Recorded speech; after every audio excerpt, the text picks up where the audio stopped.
Las imágenes de aviones repatriando expulsados desde Estados Unidos a partir del retorno de Donald Trump al poder nos llegan ahora también desde Venezuela. El lunes por la noche, 2 aviones de Conviasa aterrizaron en Caracas con 190 expulsados, algunos presuntamente miembros del grupo criminal conocido como el Tren de Aragua. Es fruto esto de un acuerdo entre Venezuela y Estados Unidos, países que no mantienen relaciones diplomáticas porque las rompieron en 2019. Pero tan pronto como en abril, la expulsión podría ser el destino no solo de presuntos criminales, sino también de cientos de miles de venezolanos que se acogieron a programas de beneficios como el TPS o Estatus de Protección Temporaria que expiran y no serán renovados. Bienvenidos.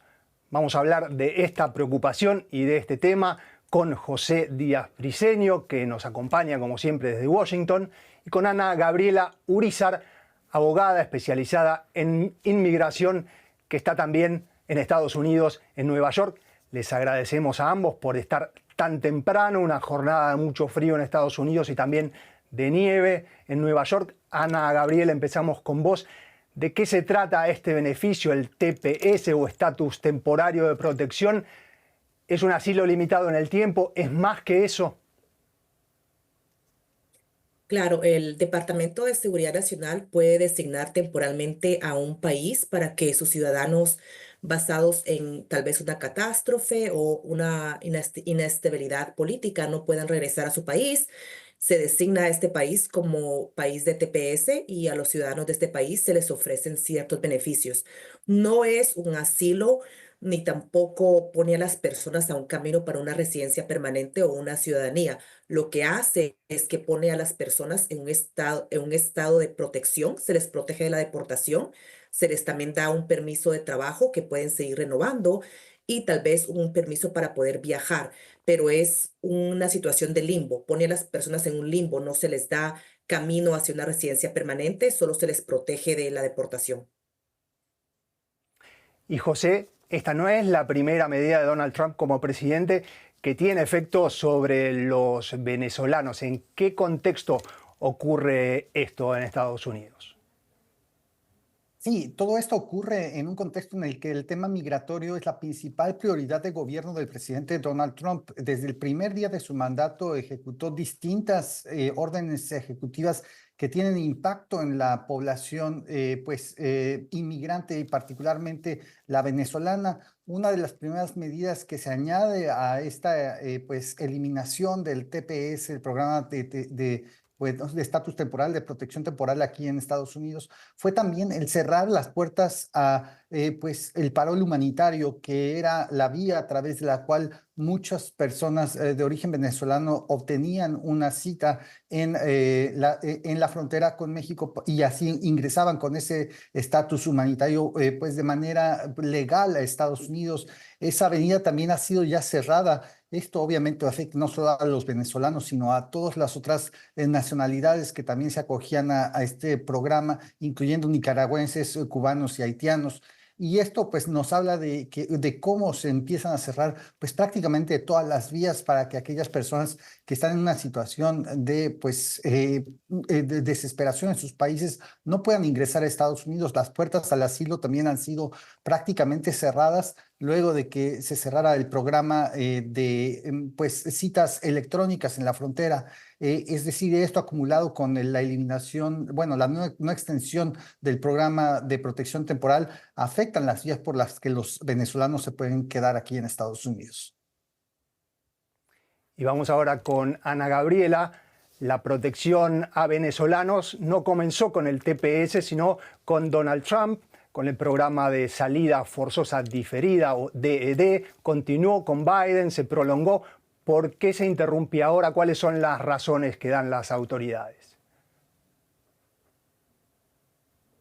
Bueno, lo que estamos viendo con esta administración es una serie de medidas donde se están eliminando todas las protecciones para ciertos inmigrantes, especialmente basados en ayudas humanitarias, específicamente refiriendo a los venezolanos. Según la secretaria de Seguridad Nacional, Kristi Noem, se ha determinado que es contrario al interés nacional que los ciudadanos de de este país, de Venezuela, estén en los Estados Unidos. Se ha creado esta narrativa que los venezolanos pertenecen a pandillas o están creando caos o cometiendo crímenes en los Estados Unidos, que sabemos por medio de investigaciones y de research nacional que no es cierto. Las historias que se están viendo en las noticias son historias random, son historias isolated.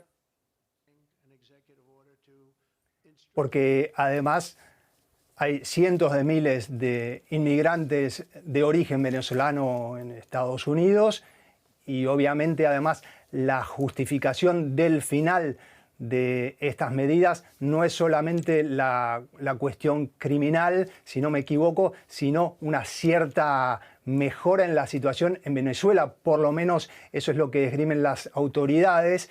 José, estas expulsiones de comienzo de semana que veíamos al comienzo del programa no tienen relación a primera vista con el final de los programas de protección que nos explicabas vos y Ana Gabriela, pero como decía, en la justificación del fin del TPS sí que se habla de mejoras notables, así lo dice el texto de la situación en Venezuela. Lo acordado entre Richard Grenell, que es el enviado especial para misiones especiales de Estados Unidos, y Nicolás Maduro hace unas semanas para recibir a los deportados, toma entonces otra dimensión que se especula en Washington que puede ser la contrapartida para Nicolás Maduro de este acuerdo que se refiere, por lo menos en lo que ya vimos implementado en esta recepción de deportados. Sí, había mucha especulación cuando llegó el presidente Trump al poder en su segundo mandato, que lo que iba a ocurrir era una campaña de máxima presión sobre el gobierno de Nicolás Maduro, un gobierno que, como bien decías al inicio de este programa, no se tienen relaciones directas por parte de Estados Unidos y sin embargo lo que se vio más bien no fue una campaña de máxima presión contra un gobierno que en principio se considera autoritario, sino más bien de mucha practicidad. Y esto se demuestra con este viaje que hizo de manera sorpresiva el enviado Grenell y entrevistándose con el propio presidente Maduro, tomándose una fotografía que ha sido usada por el régimen venezolano para provocar propaganda al interior de que hay una nueva era en las relaciones con Estados Unidos. Sobre lo que se especula que está detrás de que básicamente el presidente, el presidente Trump haya logrado este acuerdo con Maduro para que Maduro vaya a buscar a sus expulsados venezolanos a territorio estadounidense a través de la propia aerolínea venezolana Conviasa, es algún tipo de promesa de que se permitirá hacia adelante las licencias petroleras a la empresa Chevron para que continúe operando en Venezuela, una línea de vida para el régimen venezolano. También se especula que puede haber un acuerdo tácito entre el enviado de Estados Unidos y el régimen de Maduro de que las sanciones no serán todavía más duras hacia adelante. Hay que recordar, no hay relaciones diplomáticas con Maduro, pero no solo eso.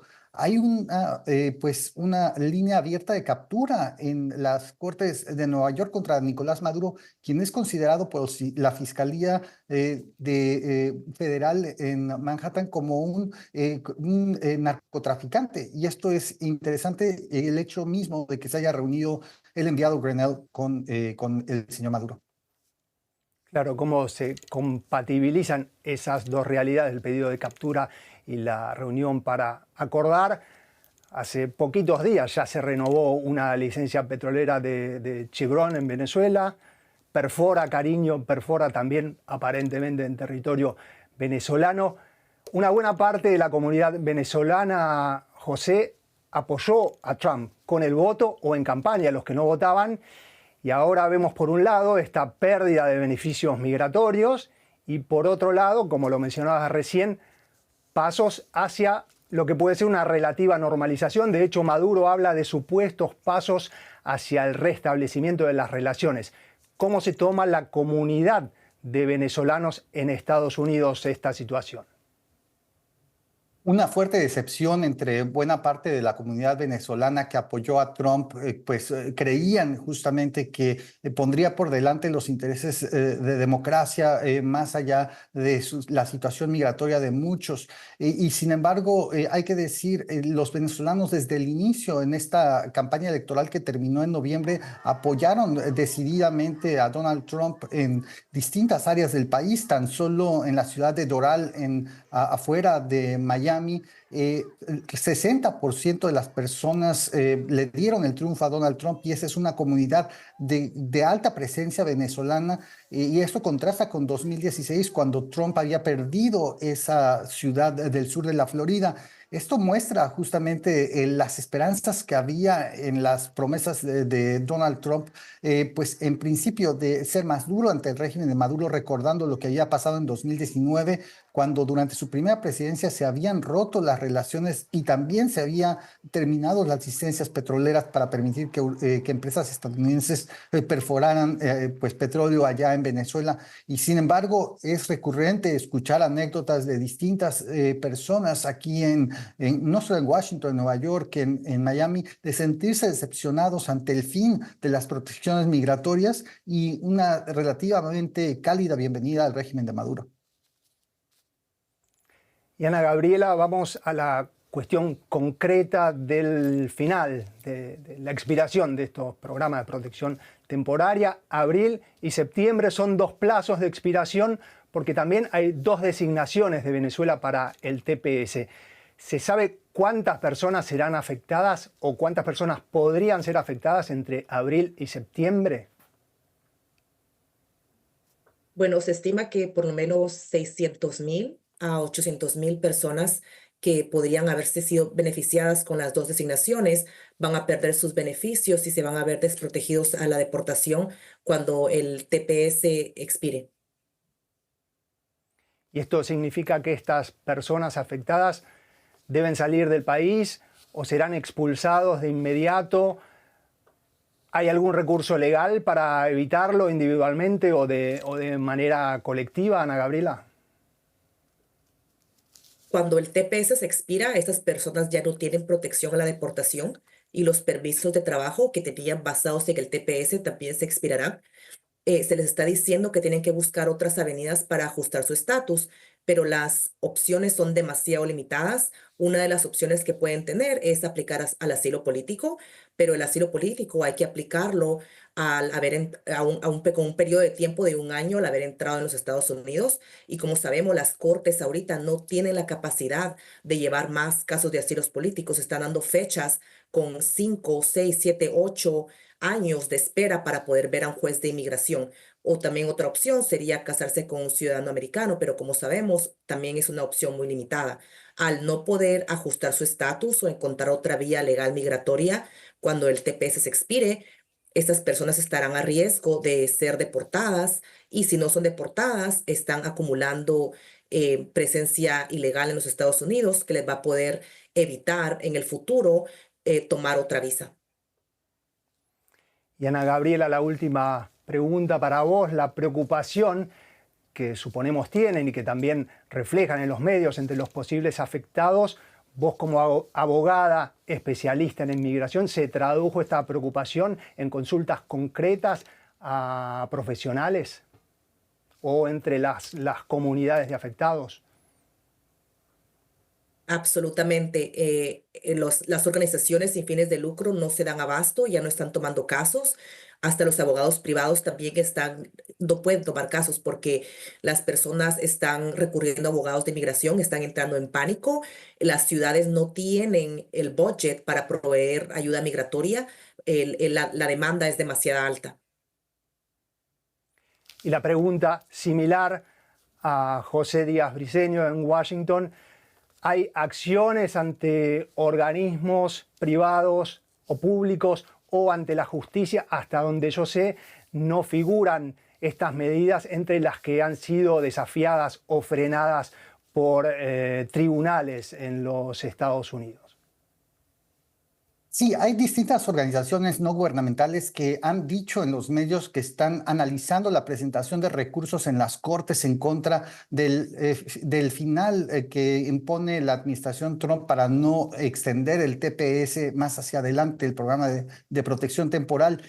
La base legal con la que se apoyan es que aseguran que las condiciones materiales en Venezuela por las que se dieron estos permisos de protección temporal sobre la mala situación que pasa a ese país no han mejorado, y eso es sin duda algo que piensan arguir ante las cortes y que choca directamente con la evaluación que se hizo para terminar con ese permiso de estancia temporal aquí, asegurando que había una mejora real. Y esto es algo que veremos cuando las organizaciones no gubernamentales presenten sus recursos legales, si de alguna manera los jueces consideran que esa situación sigue siendo mala y que no pueden regresar en estos momentos, y que en realidad es lo que la mayor parte de las personas piensan aquí. Muy pocos han pensado en tomar vuelo para regresar a Venezuela en estos momentos. José Díaz Briceño, como siempre, en Washington, muchísimas gracias una vez más. Y a Ana Gabriela Urizar, la abogada especializada en inmigración que está en Nueva York, muchas gracias. Se levantaron muy temprano, una vez más, para participar en el programa. Las noticias no duermen, los invitados a veces por eso tienen que dormir menos de lo que quisieran. Muchísimas gracias, hasta la próxima.